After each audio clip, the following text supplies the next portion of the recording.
Good evening, everyone. I'm Sarah Reeser with the Valley Forge Park Alliance.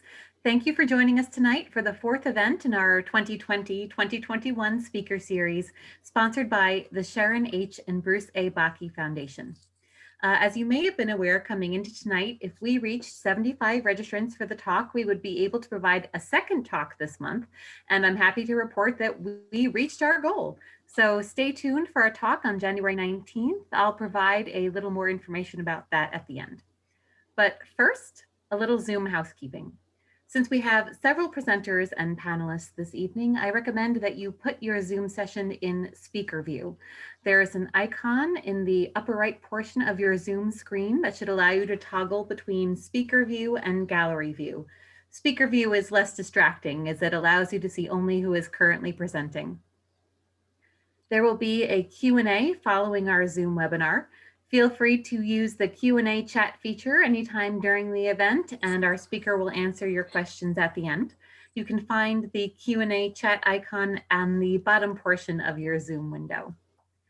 Now I would like to introduce our moderator. George Wunderlich is the director of the United States Army Medical Department Museum at Joint Base San Antonio, Fort Sam Houston. Previously, he was executive director of the National Museum of Civil War. In 1995, George was awarded the Daughters of the American Revolution National Medal of Honor for his work in public history.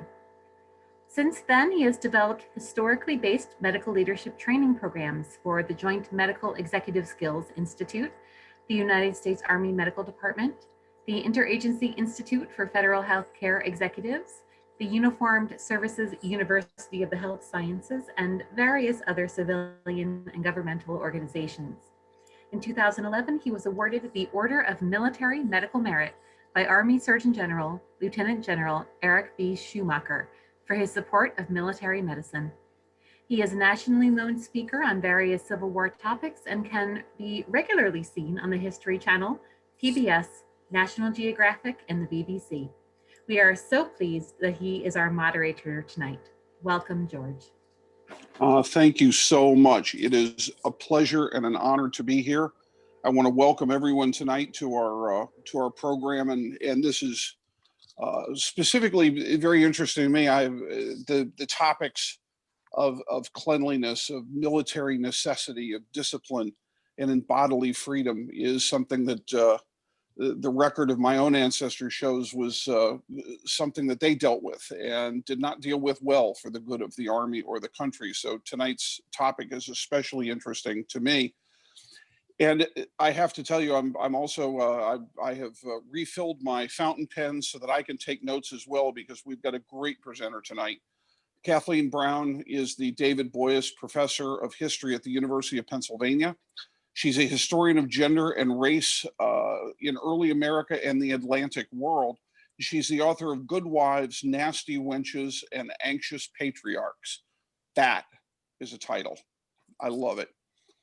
Which won the Dunning Prize of the American Historical Association. Her second book, Foul Bodies, Cleanliness in Early America, received the Society of the History of the Early American Republic Book Prize, and the Organization of American Historians Lawrence Levine Book Prize for Cultural History. Brown is also an author of numerous articles and essays. She has been a fellow at the Alejandro Institute of Early American Studies at the College of William and Mary, the American Antiquarian Society, the National Endowment for the Humanities, and the Bunting Institute at Radcliffe College, and the Guggenheim Foundation. And without any further ado, I want to turn this right over to our speaker, Kathleen. It is all over to you. Thank you so much for being with us tonight.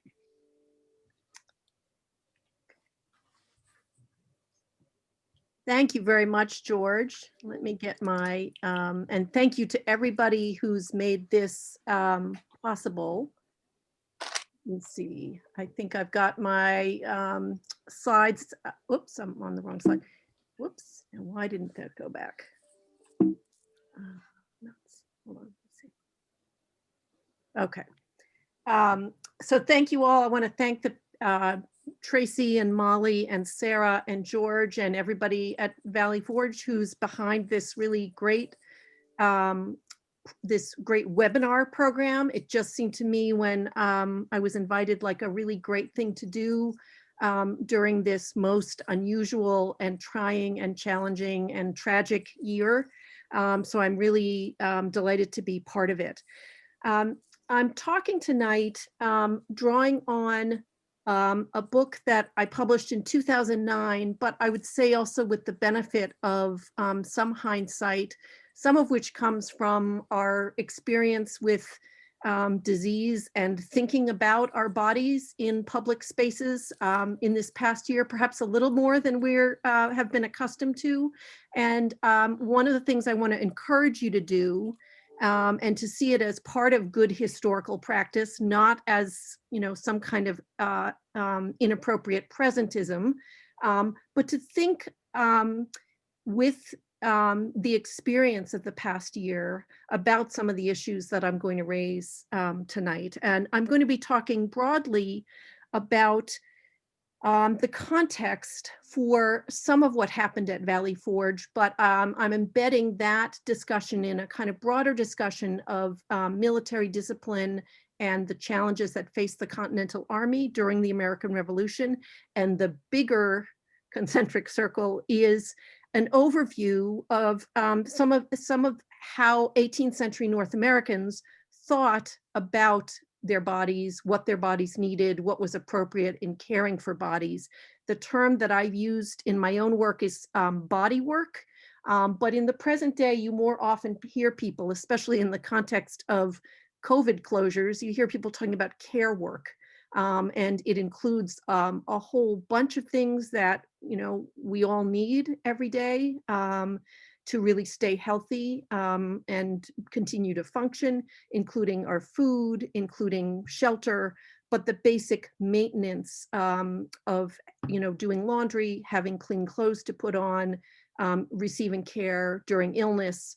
And so that term body work, I also used to think about, which is something I think we've all thought about a little bit more this year, also maintaining a certain kind of order and healthfulness of the environments we live and work in, okay? And that means, you know, in the present day, sweeping or vacuuming or opening a window or in some other way caring for that environment, which for fortunate people in the past year means a work environment as well as a living environment.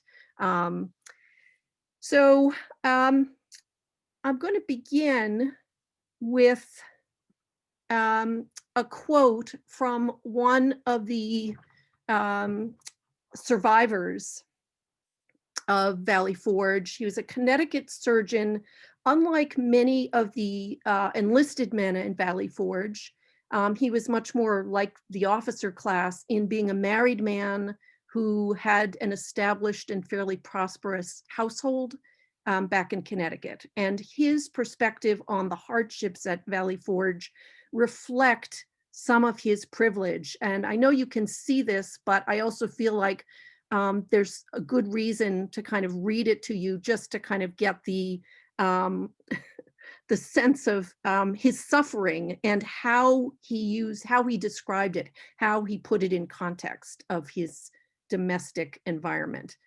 So here's what he said at the very end of December 1777: poor food, hard lodging, cold weather, fatigue, nasty clothes, nasty cookery, vomit half my time, smoked out of my senses, the devil's in it.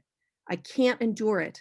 Why are we sent here to starve and freeze? What sweet felicities have I left at home? A charming wife, pretty children, good beds, good food, good cookery, all agreeable, all harmonious. Here, all confusion, smoke and cold, hunger and filthiness. He also described a suffering soldier. His bare feet are seen through his worn out shoes, his legs nearly naked from the tattered remains of an only pair of stockings, his breeches not sufficient to cover his nakedness, his shirt hanging in strings, his hair disheveled.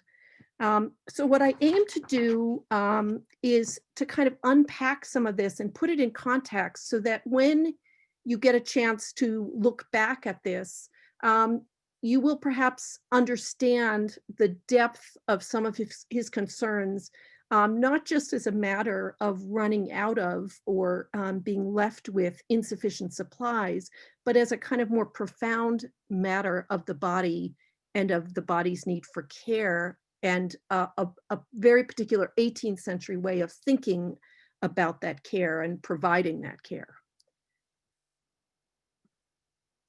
Okay, so let's just take a moment, working from Surgeon Waldo's lament, to think about what an 18th century North American might have been looking for when that person made a determination that another person was clean or dirty, or we could even generalize a little bit more, respectable, or somehow not in a appropriate or respectable state. So based on what Waldo had to say, groomed hair would have been one really immediate visual. Clean clothing as opposed to filthy or nasty clothing. Unsoiled or uninfested bedding, both of which translated into comfortable bedding, and I'll have more to say about this. Wholesome, untainted food, not necessarily delicious food or gourmet food or even tasty food, but basically food that wasn't going to make you sick. Air free from smoke and miasma, and I'll have a little bit more to say about that in a second. And also the privilege of being in company with other clean people. And I've included a very timely, for our discussion tonight, quote by John Wesley: slovenliness is no part of religion. Cleanliness is indeed next to godliness. Partly to get us to think about what 18th century Americans meant by cleanliness and how they did or did not see it as being about a kind of holy virtue, about a kind of quality of body that was evidence of a spiritual holiness.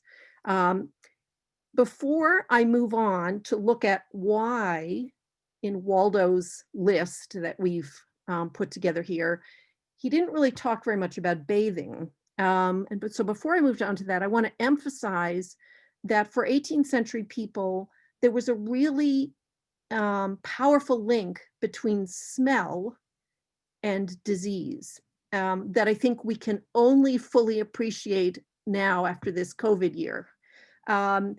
The belief was, when Waldo mentioned smoke, he was really more irritated by the smoke. He found it not consistent with a pleasing domestic environment. But for most of his contemporaries, the real danger was the smell that could be produced from being in close quarters overnight with a bunch of other people who were wearing dirty clothing. The understanding was that in that closeness and especially the proximity of the body to linens, and I'll explain this a little bit more in a second, to linens close to the skin that weren't being regularly washed, that unhealthy toxins would build up, producing miasmas. Miasmas could also be produced by swamps, by marshes, by any other kind of stagnant water. They could be produced by latrines that weren't cleaned out properly. They could be a result of corpses of animals or people producing smells. But in the 18th century, the real fear was that if you could breathe that smell, that you were at that moment of taking in the smell, actually possibly risking infection, that was how disease got into your body. It was one of many ways that disease could get in your body. So they took the smells seriously as not just unpleasant, but actually as dangerous. And before I leave this slide, one more thing to mention, which I hope might have been obvious to you. So much of what Waldo missed and what he, what we've kind of extracted from his comments had to do with the labor of women in households, in domestic settings, the kind of work that women did to keep up the home environment, to keep it wholesome, to keep the food wholesome, to keep the clothing wholesome, to keep the people healthy, and to also maintain a kind of respectable appearance for anyone who was going to be appearing in a more public setting. Okay. Whoops, and I just went the wrong way, apologies. So let's think for a second about bathing and maybe ask ourselves why bathing isn't at the center of how, at least this one example, Waldo is talking about cleanliness. Now we can come up with a very obvious answer. He's in the middle of Valley Forge in December 1777, and he's not looking around and seeing himself with access to a bathtub or hot tubs or anything else. And that is certainly true. But it's also true that Waldo probably didn't have a bathtub in his house, and he probably wasn't really big on bathing despite being a surgeon. And he would have been in good company with most people in the late 18th century. And there are some really interesting reasons for this. One is that bathing had associations that didn't make it appear to be a path to virtue. And some of that had to do with the way it was represented for especially aristocratic patrons of the arts, but also people well-versed in classical mythology. It had come to be associated with a kind of aristocratic privilege and sensuousness that was connected to other sins, if you will, including vanity, including sexual licentiousness. But it certainly did not seem in any way consistent with kind of daily hard work, industry, earnestness, and a kind of spiritual virtue that, you know, late 18th century Americans were certainly counting on in many ways if they were going to be victorious over the better trained, better equipped, and more experienced British Army. But there's another reason why bathing wasn't really on the top of everybody's list of ways to be clean. And that is that historically, it had become associated with outbreaks of disease like syphilis and the plague. And it had connotations really quite fairly earned for being connected with all kinds of illicit sexuality and pleasure that didn't really pair well with virtue. So I've got a couple of scenes here for you. That one shows an outdoor bath, and I think that's on the left of your screen. And I think, as you can see, there's a lot of shenanigans going on in all kinds of ways. And without going into all of the details, I think one thing you can see if you look carefully, there are a number of early modern sort of visual puns there. The man who's playing the flute, that would be a kind of a visual phallic pun. The man who's got the urn, that's the vessel, that would be a pun for a woman's body. So this was a sensuous scene, but it was also meant to be a quite witty rendering of that sensuous scene of outdoor bathing. And then the indoor bathing scene is really, you know, pretty risque as well. All of those diners there on the side, who you see there, they're in the bathtub. They're eating in the bathtub, and then they're pairing off and going off to spaces like this bed for sexual trysts. So the reputation of bathing as being something that exposed the body, and that the body's nakedness itself was perhaps something to be a bit ashamed of, and certainly was leading down a pathway toward sin, not toward virtue. All of that were sort of long and deep cultural associations with bathing. But there were still more concerns, and it had to do with how people understood the way their bodies worked. Although these ways were changing during the 18th century, they lingered in ways that affected people's practice. Certainly, most people feared that immersing their bodies in hot water would gravely compromise the skin's ability to buffer the body from from being penetrated by those miasmatic particles that could get into the body and cause disease. The skin was understood to be porous. It was this, very delicate bag that kept the body, which was mainly understood to be a bundle of fluids, kept that bag of fluids together. And so anything that opened the pores and kind of potentially weakened that boundary could potentially risk illness. There was also a fear of shocking the body with cold water. Even though cold water bathing did become a kind of a health treatment in its own right, certainly by the middle of the 19th century, most people thought of cold water as not a great way to treat the body, as perhaps shocking it. People would, during this time period, would report in their diaries their fear after they had been accidentally deluged in a rainstorm, or they'd been on a boat and a big wave had come over and soaked them, their fear that they were then going to get very ill, perhaps deathly ill. And I think we can also see that certainly historically, even though after these scenes that I've showed you here devolved into more separate bathing chambers for men and women, historically, bathing did seem to be an act of exposing nakedness in an era where most people didn't have a lot of privacy. It seemed to lend itself to all kinds of other promiscuous activity.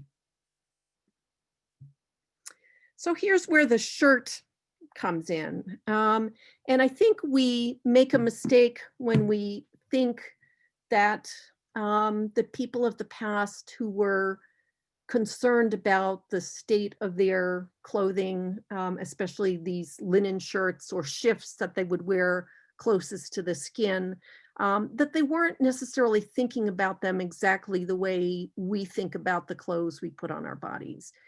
Because we think about our bodies, even though we may use loofahs and we may engage in exfoliating, and people have all kinds of ways of scrubbing the body, and people understand that that is part of cleaning their bodies.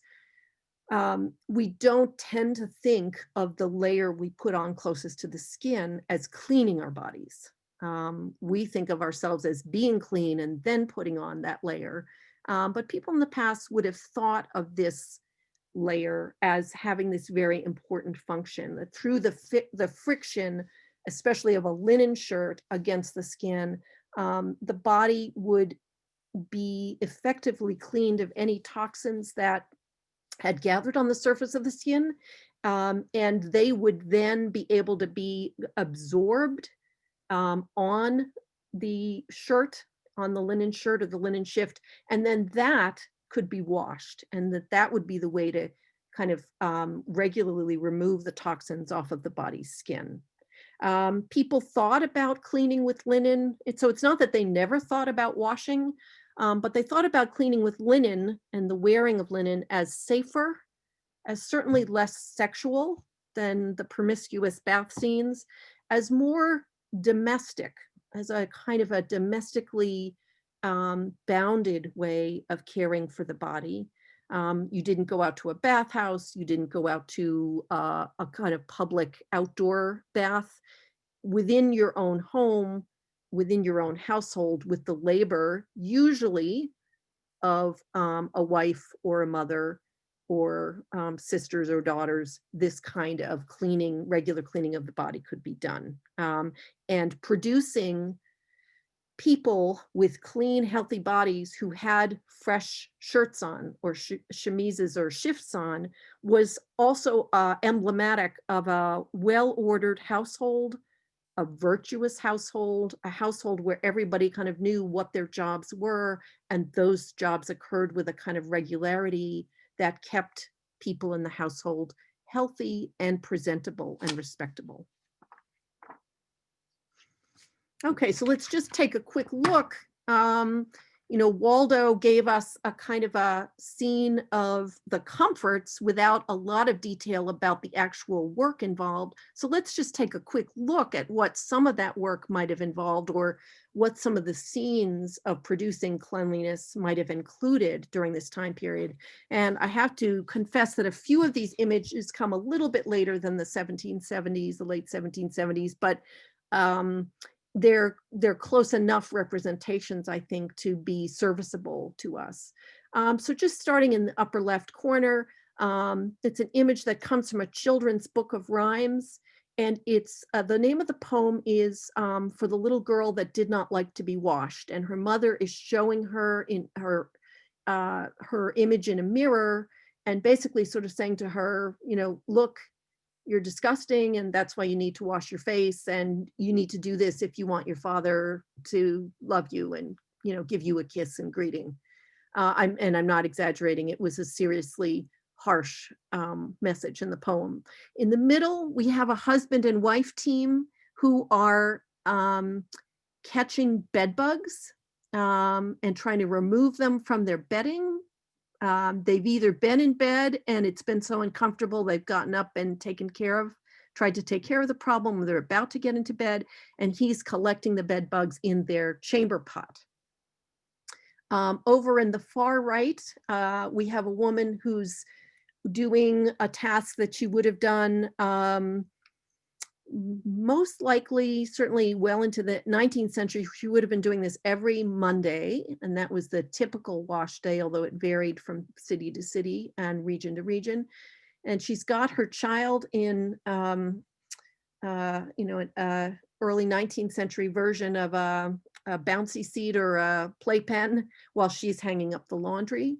And then over to the bottom left, we see a laundry mangle that could be used simply to try to remove excess water by turning the gears and rolling the clothing through the mangle, squeezing it to get rid of the water. But it was also used sometimes to flatten out bigger pieces, where the flattening process would also do something important to the final appearance of the washed clothing, would actually reduce the nap.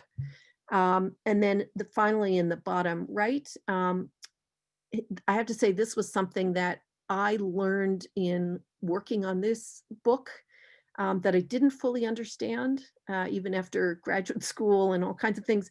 People without connection to underwater piped in water systems still had ways of using a faucet or spigot connected to some kind of cistern and turning on water that could go into a sink. And I think I never fully understood this until I looked at this image and wondered about it a little bit. So in any case, this is a New England young woman who's washing up her hands, kind of showing, again, a kind of daily, she might also have washed her face, a kind of daily practice of using water also for cleanliness. Okay, so when we're thinking about the scene at Valley Forge, though, one of the things we have to think about, and really more generally about the Continental Army in almost all regions, we're thinking about groups of men, most of whom didn't want to leave the regions they were from. They were quite valiant and brave and willing to serve when they were close to home. But their hearts were very connected to that service as a protective one over home spaces and home regions. They didn't really like crossing into other colonies and having to continue serve with the Continental Army. Most of them came from rural areas.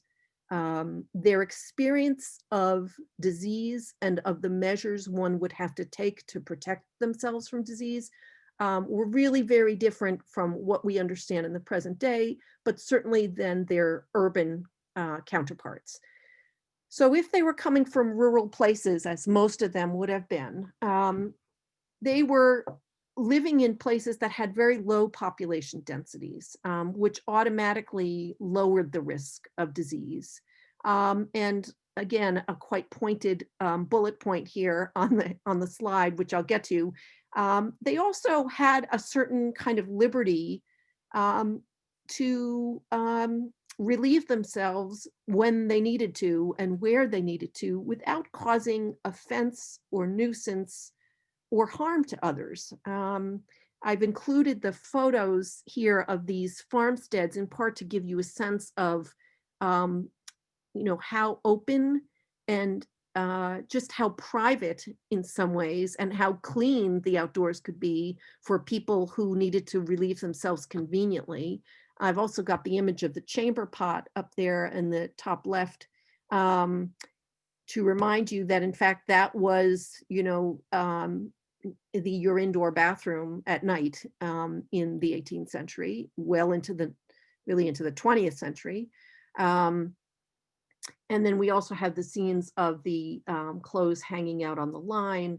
And so we get a sense of how in rural spaces, there was a sense that in certain ways that rural location itself was constantly producing a certain kind of wholesomeness or cleanliness. Now, I don't want to overdo it and make it too romantic because farms also smelled, farm animals smelled. The kind of ferment of hay produced gases that could be very dangerous as well as stinky. Outhouses were stinky. So I don't want to, make it too romantic and too glorified, but the movement of the air, the chances that people lived near running water, and I say running water, I mean a brook, a creek, some other source of clean water for drinking and for laundry. And the fact that most farm households required a division of labor of men and women in order to actually run the household meant that rural men were likely coming from scenes where they were used to a fair amount of liberty without fear of endangering themselves or others, and a pretty high level of healthfulness in terms of disease and mortality.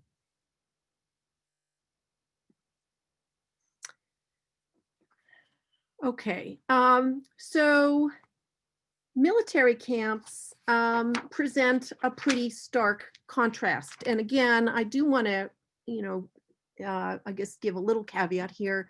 There were, as the war progressed, there were more and more men from urban areas who were in the army, but still the vast majority are coming from rural spaces. And so the shock of a military camp comes in a number of different forms. For rural men, a military camp is like a city.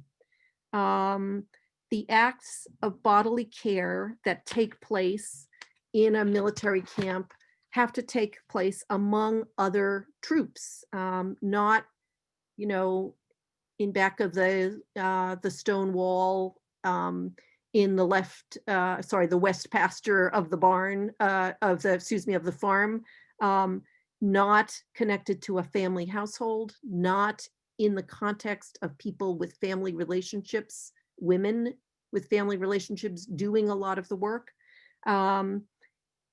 It presented these young men with an unfamiliar and unwelcome division of labor. Most men didn't really want to take on what they saw as women's body work or care work in a military context. The population density was unprecedented for most of them. The kinds of public health risks that their ordinary behavior would create were also not things that they were automatically thinking about. They were faced with unfamiliar forms of bodily discipline that were just par for the course in a military setting. And they were subject to and sometimes became vectors of disease and disorder. And I'll say a little bit more about that. I just want you to see, unfortunately, I didn't quite get this right. This image in the middle is a diagram of a latrine. It's not quite from the 1770s, unfortunately, but it shows the trench that would be dug, and this is very much the kind of latrines that you would find in Continental Army camps, a trench that would be dug and the pile of dirt to the side, and soldiers were supposed to start at one end and kind of work their way to the other end.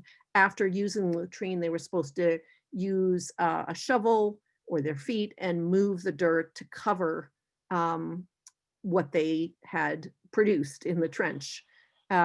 So again, this is not really in the experience of most rural men, and they're certainly not used to being in a space where there are so few women to do some of this work. And I'm not talking about digging latrine trenches and then, using a shovel to cover it, but so much of the work of laundry, care of the body, nursing, cooking. The Valley Forge ratio was unusually low of women who were there to do some of these tasks. At one point, it was 44-1 enlisted men to women who were there receiving rations as an official part of the Continental Army. And that was really out of whack with what most other armies at the time were doing, including the British Army. So there was a real burden of producing the kind of care and health that came from a real problem in the structure that had to do with the low numbers of women. But I think we can also see that the whole environment would have been very challenging for rural men. Okay, in addition, these men faced some other unusual situations that loaded the orders for them to conform to bodily discipline with a kind of military authority that most of them would not have had much familiarity with and certainly didn't like. So this is more broadly about the challenges facing the Continental Army, but among the issues Washington had to deal with as the commander were getting enlisted men to acknowledge the rank and authority of superior officers. And this is in part how Washington ended up with this blue sash around his shoulder and his torso. All officers wore color-coded sashes to make their rank clear so that they could be properly greeted by enlisted men. And there's a long story about the blue sash that has to do with the really quite amazing work of Phil Meade at the Museum of the American Revolution that I actually teach about to my students at Penn. It's really very interesting. But in any case, that's partly the innovation, because the enlisted men were just failing to perform military hierarchy in the way they responded to the physical presence of their superior officers. Washington early on had problems with New England men, especially who were engaged in naked swimming. Now, despite everything I've said about bathing, engaging in a frolic and swimming in the water, which was not cleaning the body necessarily, although for some people it accomplished the same purpose. Washington found this to be very disorderly and also just not properly kind of disciplined and manly in the way he wanted his troops to be, especially with civilians nearby. He also had a problem with enlisted men shooting off guns. This is again very early in the war. Whenever they caught any sight or evidence of the British enemy anywhere nearby. And the other issue, which is a perpetual issue in almost every war that requires some confiscation of civilian goods or, hopefully purchase of those goods, is keeping enlisted men from, especially enlisted men who are hungry, from seizing civilian supplies for their own needs. Men had trouble conforming to orders for uniforms and appearance, not just because they were recalcitrant and unwilling, but because in fact, oftentimes they lacked the needed supplies. They did not take kindly to being ordered to march in formation. They did not regularly wash their clothes or have the means to wash their clothes. In some cases, they didn't have soap. In other cases, they didn't have anything else to wear. And so if you imagine a scene in bitterly cold winter, taking off your clothes to wash them, if you weren't really going to have anything to keep you warm, was a pretty difficult ask. Washing bodies, hair, and face was also difficult and difficult to enforce.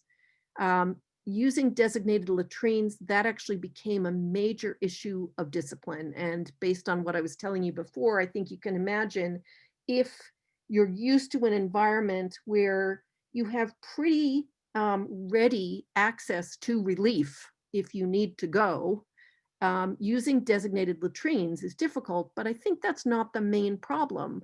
The main problem is that if you grew up in a rural area, you're not that used to mixing with strangers and using a common outhouse privy latrine and being subject to their smells.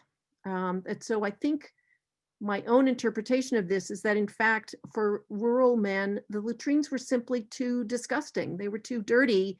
And again, with the idea that the smell itself represented something more dangerous. It wasn't just unpleasant. It was actually understood to be something that could make you sick. And then there were the usual issues of the presence of women in the camps. They were much needed to do the work, the body work of keeping soldiers fit and healthy and ready for duty. But of course, there were women there who were not on the payroll, and there was always a suspicion that a woman was there for illicit reasons. Okay, so one of the interesting interpretive moments for the Valley Forge encampment is how to read George Washington's descriptions of the suffering there. And there's been some really interesting work done that reminds us to take Washington's pleas for the dire conditions, or descriptions of the dire conditions connected to pleas for additional troops and supplies and funds, to take them with a grain of salt, because he was trying to make an argument. And certainly, while we know that the conditions were dire, 12,000 men who started in the encampment that was there for 6 months, around 2,000 died of disease. So we know that the conditions were pretty bad. But I think, in addition to considering the context for Washington's pleas and the context for this source that we have, we might also think about the fact that he chose to make the case, to make the argument in the terms of the needs of the bodies of his men. And those needs, you know, for one thing, soap was always very high on his list. And so was his request for shirts, as we'll see. And so what, again, I want us to think about is not just the kind of 21st century commonsensical, well, of course they needed soap, of course they needed shirts, but that if you're understanding the world and the workings of your body in a way where a shirt is a way of being healthy and clean, then the need for soap and shirts actually kind of takes on added significance. Okay, so I want to just balance then what we might see as Washington's agenda behind the descriptions of the pitiful conditions at Valley Forge with what some other folks are saying about their experience in the Continental Army and at Valley Forge. The first one I have comes from Colonel Angell of a Rhode Island regiment, describing the taunts that his men received in August 1777, where they were being really spurned by the communities that they passed through. Again, not just because they looked terrible, and they did, and probably smelled terrible, which they probably did, but because there was a fear that when a huge group of troops passed through a community, that they would spread disease. And again, this is not, again, a modern day kind of germ theory understanding of it, but people noticed that when big encampments of men were near them, the illness and death a few weeks later reached proportions that people were unused to. They noticed that the men seemed to bring camp distemper with them, and that people in the communities would then fall ill. We've also got Private Elijah Fisher talking about the disgusting conditions of the water that was supposed to be they were supposed to use to mix with flour to make their cakes of bread, sort of unleavened bread. And then we also have Benjamin Rush on the Valley Forge troops describing them as dirty and ragged. Okay. What's interesting, I think, is that the need for shirts persisted well beyond that 6-month period of the Valley Forge encampment. Martha Washington arrived at Valley Forge in February 1778, and although she did not work directly and come in contact directly with enlisted men, she did do some of the domestic labor of mending and sewing with a circle of women, although it was a drop in the bucket compared to what was actually needed. But interestingly, a couple years later, when a woman in Philadelphia helped to organize a ladies' association to raise funds to alleviate the suffering and the privations of Continental Army soldiers, she raised a load of money, and she presented it to Washington and said that she wanted to distribute it to each soldier for him to be able to purchase what he needed. And Washington turned her away and said, use the money to buy the supplies to make shirts. And so she did do that. And during the summer of 1780, she and her circle put together 2,000 shirts. So this is, again, the kind of the logic, the bodily logic of the shirt, which is really very different from what we understand in the present day. Okay, and so I want to wrap up now so that we can turn to some questions. And I'm not going to spend a long time going through all these things, but I thought I'd put this up here just to spark kind of your own thoughts about how, for people sitting here in January 2021, having lived through the year we've lived through, how we might think about disease, bodily discipline, individual liberty, public health, and the kinds of authority needed to enforce public health measures, and that fine balance of needing to maintain order, but also trying to extract some voluntary compliance. All of these issues, I think, we've seen in different ways in the present day. And we've seen them, if we look to the past, come up again and again, not just in the military, not just for issues of health and well-being of soldiers in the military, but also for a series of public health crises that this nation has lived through. And so some of the questions I guess I want to leave you with are about how we understand, using the past to help us think through these issues, how we would balance public health needs with individual liberties. You know, are some people's individual liberties more or less sacred than others? Are there certain contexts in which personal liberties must be suspended for the greater good? And who actually gets to decide that? And again, does that end us up in a place where, as we look back to the history of laboratory science and vaccination, interestingly, some of the greatest sort of scientific advances, I use that term a bit advisedly, came in the United States with the occupation of the Philippines, when the populations that were being tested and learned from did not necessarily have constitutional protections of liberties. So it's a very interesting set of questions, and I think our recent experience does make us look back on this episode, as well as these others I've listed, with fresh perspective. And I've taken some comfort in thinking about this year through the lens of the past. So I thank you very much, and I'm really looking forward to your questions. Well, that was outstanding. Thank you so much. And we do have a couple of questions, so I'm going to bring these right to you, and we'll go ahead and get started. The one was your first illustration regarding bathing. And the question is, when were the illustrations created and by whom? So that was both the indoor and the outdoor bathing scenes. Yep.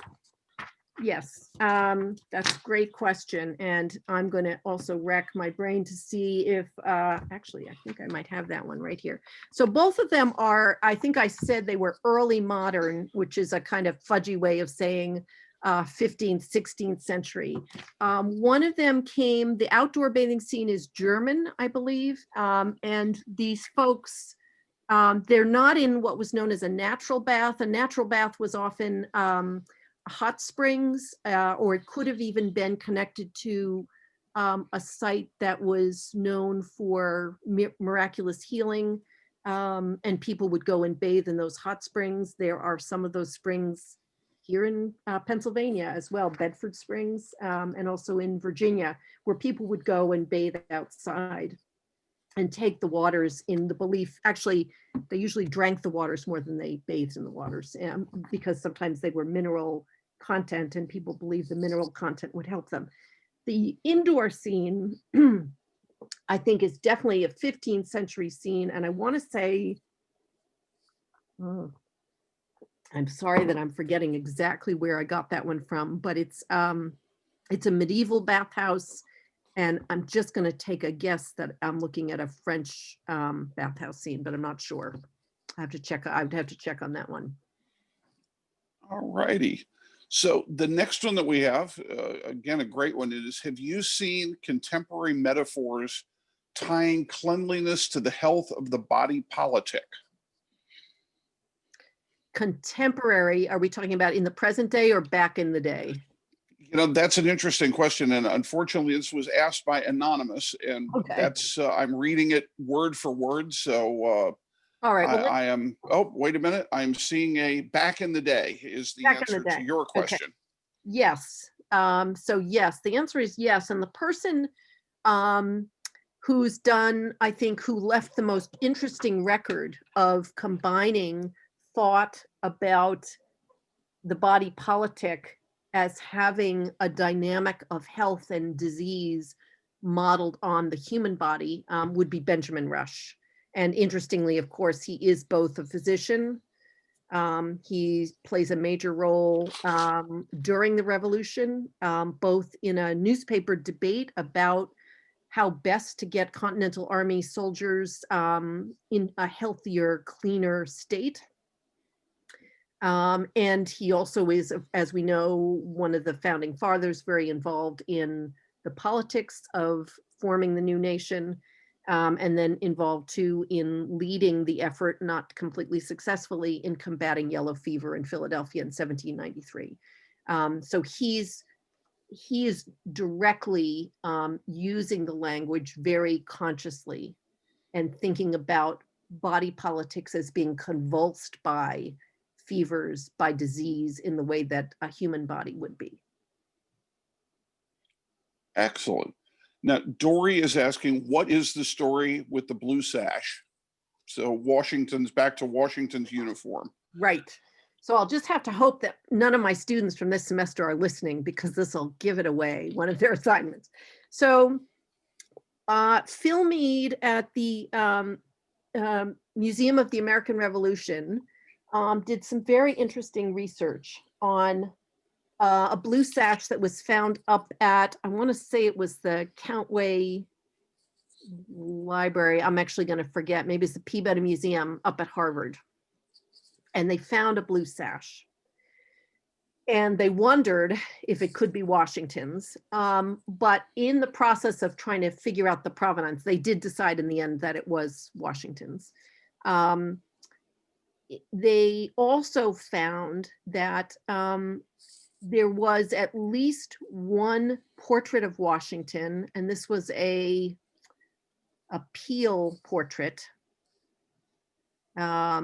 where the sash had been painted over after the Revolution, which is interesting and ties into some of the things we were talking about here, because in fact, it was a very aristocratic sign of hierarchy and status that Washington himself seemed uncomfortable with after the Revolution.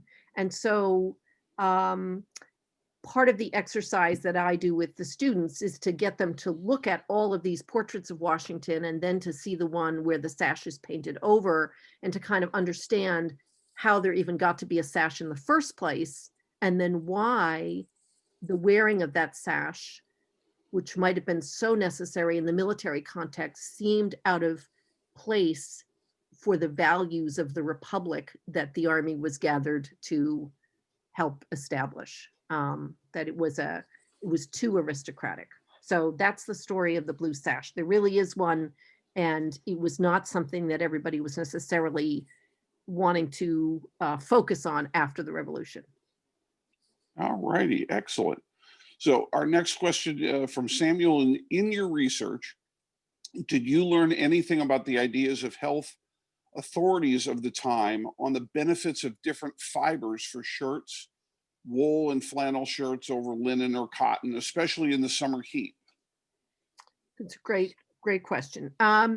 Linen was preferred for all kinds of reasons. So one thing is cotton's not really readily available to North Americans really until the 19th century.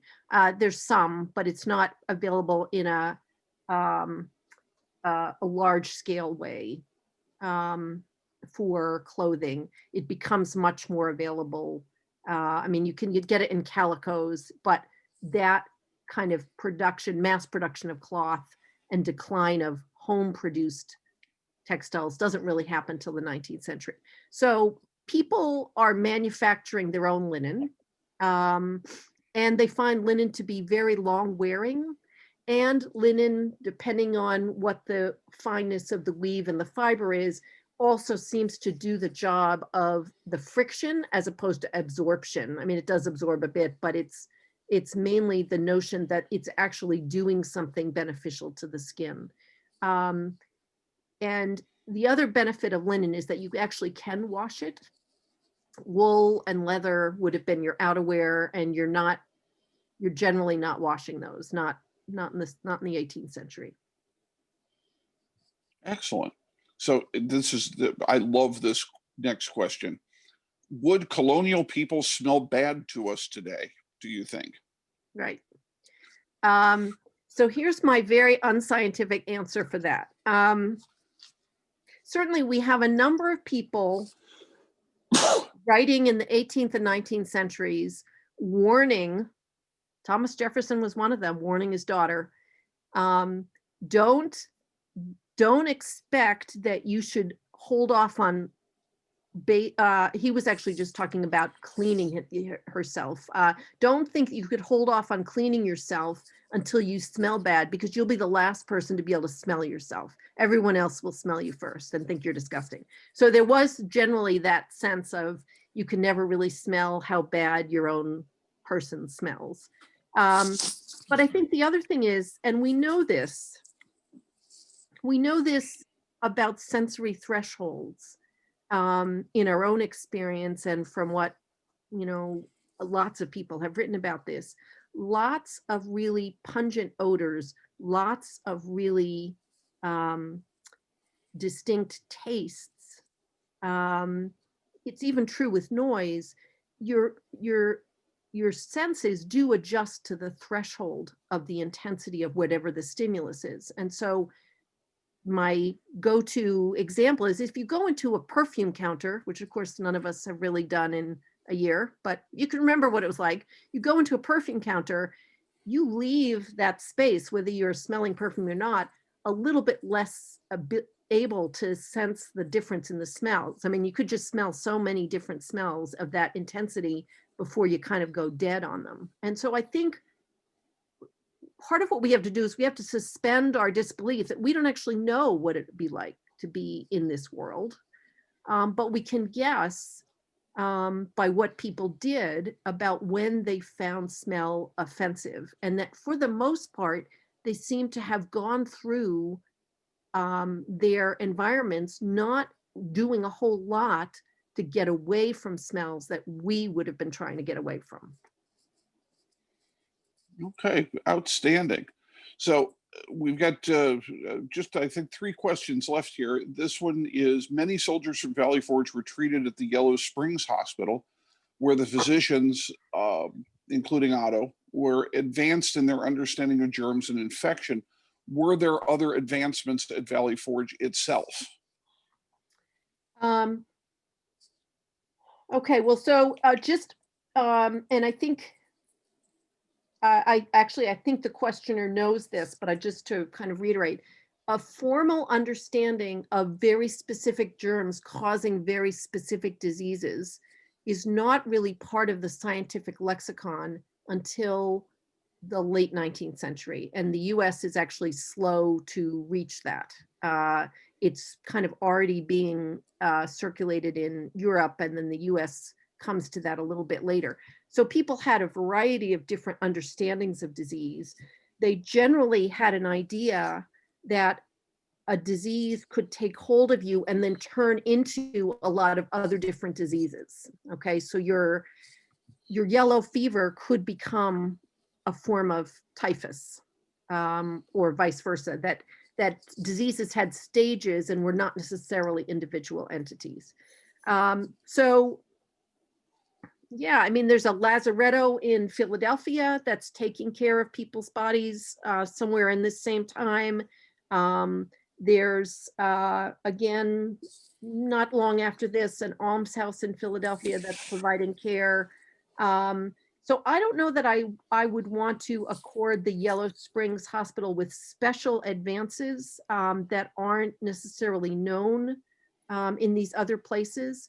But I think it's certainly possible that for many soldiers, being there provided relief and comfort, and that was something that was hard to come by in the military context, and certainly at Valley Forge.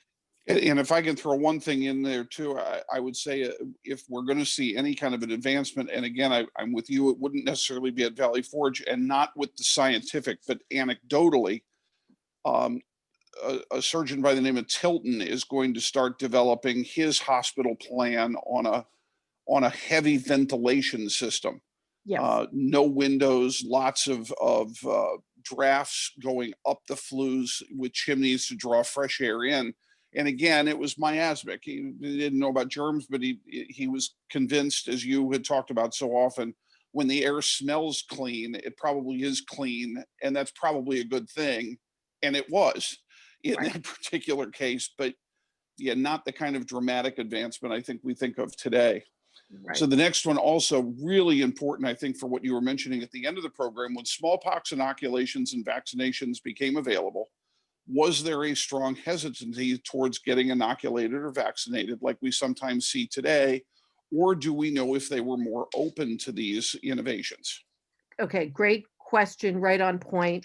And so the answer is yes.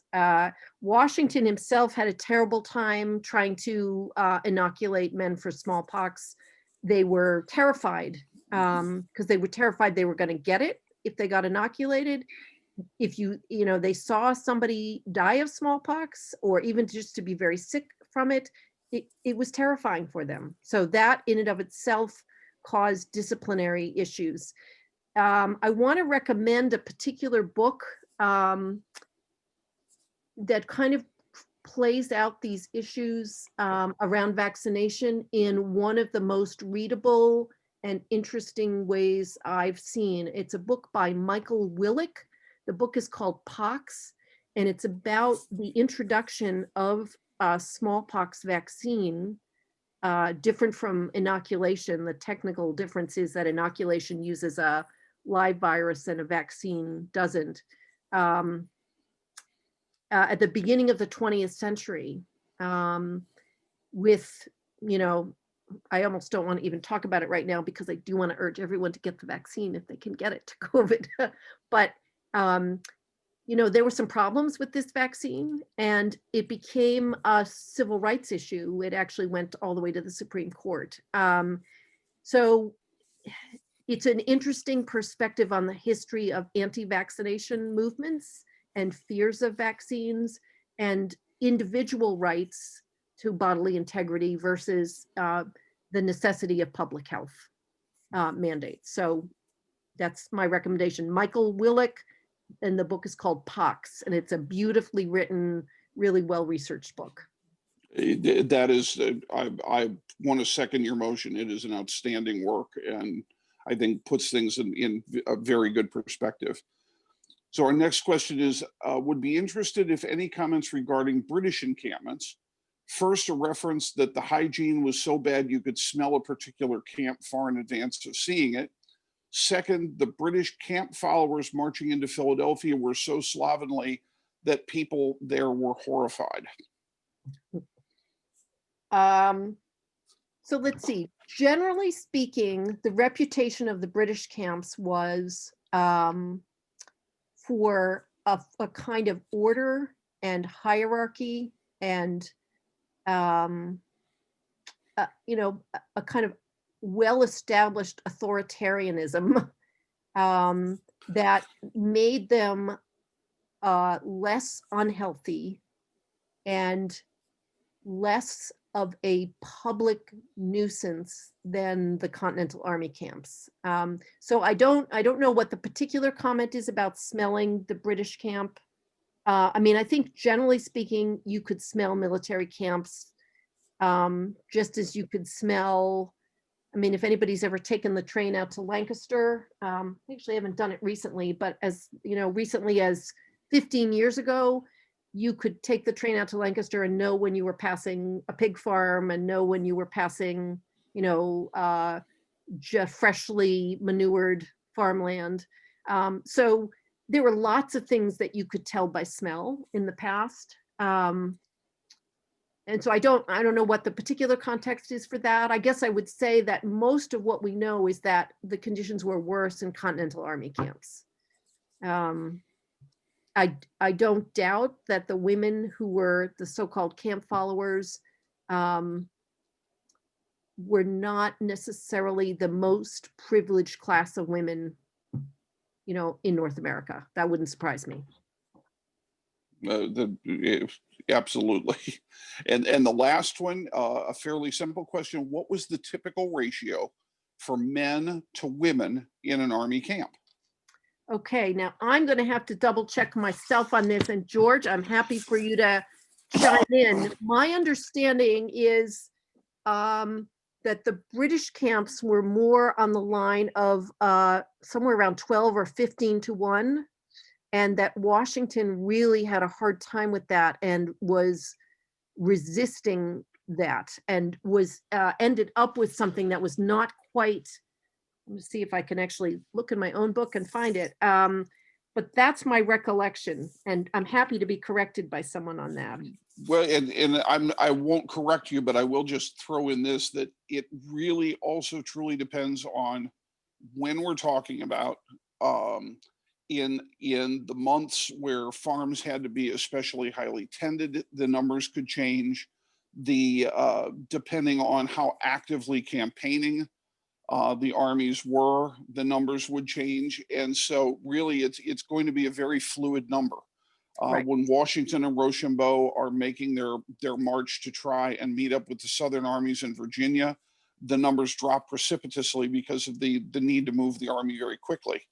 When the armies moved into longer term camps, again, you've got this fluid situation of people who were living nearby. You may have seen an influx into the camps at that time, but it's hard to pin it because it was so out of the discipline of the army as Washington found. Uh, it was difficult for him to control the numbers. He wanted them low. And I think they were generally lower in the US Army than they were in the British. Yeah. But he didn't have the control he wanted, and the numbers would fluctuate greatly depending on the situation, the year, the campaign, and where the Army was. Right. And I think so. The other issue that people have used is they've tried to look just at the number of half rations that are issued to women.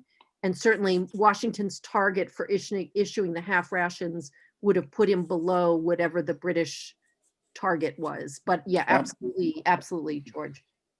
Absolutely. So it looks like we have answered all of our questions. So I'm going to be turning this now. I'm going to turn my video off, and we're going to go back to our wonderful hosts and just thank everybody. And thank you, Kathleen. That was amazing.